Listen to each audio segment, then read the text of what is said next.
Just knew it was coming. Louis Binks, or as I like to call him, Jar Jar Binks, has left Coventry City on an undisclosed fee, subject to international clearance. Thank you for your contribution, Binksy. And look, I'm a little bit upset about this. We all know his performance against Manchester United in the FA Cup semi-final, especially on Bruno Fernandes. That tackle he did, absolutely incredible. And look, when he first came into the club, I was really excited for him. He's only been here 2 years technically, 1 year on loan, and the second year on a permanent transfer for about 3.8 million, and it just hasn't worked out. And there's no point him sitting on the bench, taking up a lot of wages.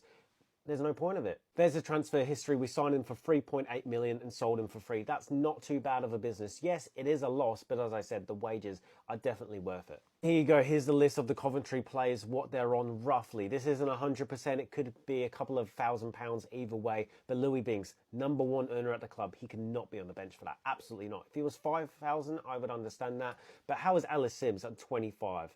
He shouldn't even be on a fiver. He's absolute trash. I don't like to hate on him, but he doesn't warrant 25,000 a week. Oh my God. I could do better up front. Give me the 25k.